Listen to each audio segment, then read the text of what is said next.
untuk sekejap, Bapak Perdisambo. Mohon segeralah sadar. Makanya orang cuma dihargain 8 tahun. Kita sangat kecewa ya, karena dia itu sebagai perencana pembunuhan.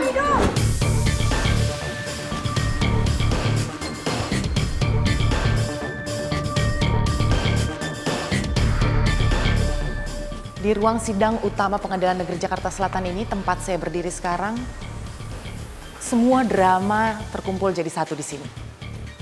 Dari amarah, air mata, kekecewaan, semuanya terkumpul di sini. Kursi untuk terdakwa dan juga untuk saksi, di mana nama mantan Jenderal Polisi dan para petinggi Polri sudah duduk di kursi pesakitan untuk mempertanggungjawabkan keterangan mereka, dan saksi juga mempertanggungjawabkan apa yang mereka ketahui dari kasus pembunuhan terhadap Nopriansyah Yosua Huta Barat. Di tempat ini juga para terdakwa dan juga para saksi harus mempertanggungjawabkan perbuatan mereka di hadapan majelis hakim, di hadapan jaksa penuntut umum, dan di hadapan seluruh masyarakat Indonesia. Dan di tempat ini juga jaksa penuntut umum berusaha menuntut hukuman setinggi-tingginya bagi para terdakwa. Dan di tempat ini, para kuasa hukum berusaha begitu keras untuk memperjuangkan apa yang menjadi hak kliennya. Dan dari tempat ini juga selama 6 bulan terakhir ini, seluruh mata masyarakat Indonesia tertuju ke Pengadilan Negeri Jakarta Selatan, menunggu akan kemana arah dari kasus pembunuhan di Duren 3. Dan tidak terasa, minggu depan dalam hitungan hari, palu hakim akan menentukan nasib mereka.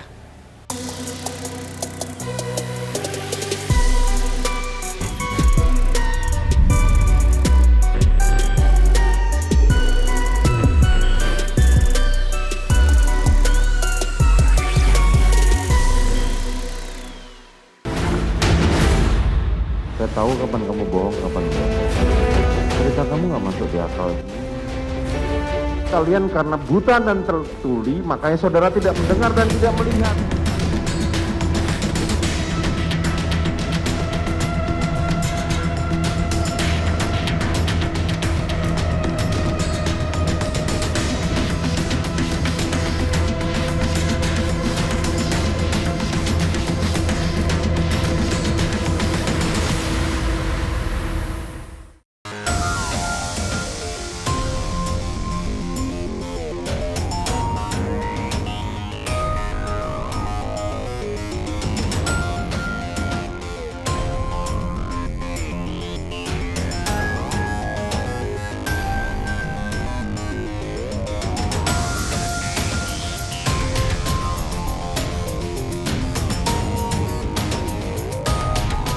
Semua terdakwa Ferdy Sambo, Putri Chandrawati, Richard Eliezer, Kuat Maruf, dan Ricky Rizal bolak-balik memberi kesaksian dengan sumpah sebagai jaminan.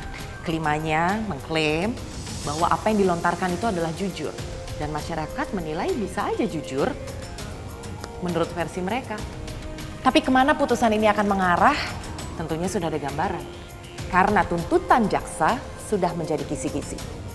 Menyatakan terdakwa Ferdy Sambo telah terbukti secara sah dan meyakinkan bersalah melakukan tindak pidana pembunuhan berencana secara bersama-sama, melanggar pasal 340 KUHP, jungto pasal 55 ayat 1 ke 1 KUHP, dan menyatakan telah terbukti secara sah dan meyakinkan melakukan tindak pidana tanpa hak atau melawan hukum, melakukan tindakan yang berakibat terganggunya sistem elektronik menjadi tidak bekerja secara bersama-sama sebagaimana mestinya, melanggar pasal 49 jungto pasal 33 Undang-Undang Nomor 19 Tahun 2016 tentang perubahan atas Undang-Undang Nomor 11 Tahun 2008 tentang informasi dan transaksi elektronik jungto pasal 55 ayat 1 ke 1 KUHP sebagaimana dakwaan ke-1 primer dan dakwaan kedua pertama primer.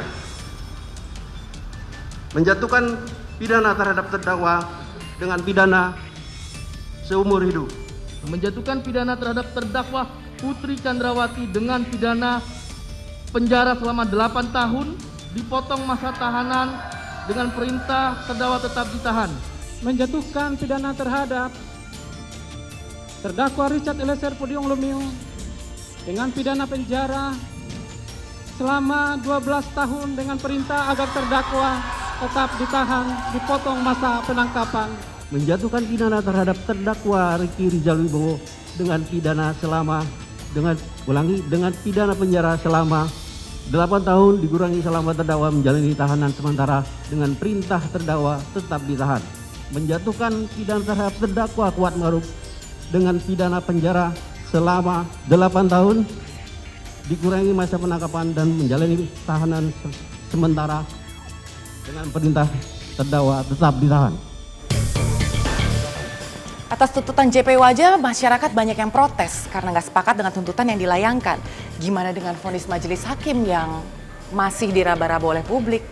Dan dalam hal ini kira-kira apa yang menjadi persiapan Humas Pengadilan Negeri Jakarta Selatan untuk menghadapi vonis Verdi Sambo CS minggu depan, dan kira-kira strategi apa yang akan dilakukan untuk mengantisipasi berbagai tindakan atau hal-hal yang tidak terduga?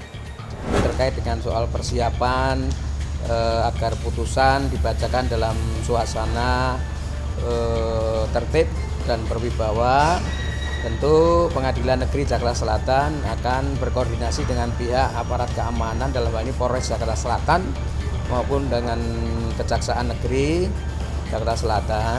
Selama ini kan kita sebenarnya sudah berkoordinasi, dan selama persidangan sejak tanggal 17 Oktober itu kan berlangsung dengan aman dan tertib, juga karena peran luar biasa dari teman-teman Polres Jakarta Selatan ya.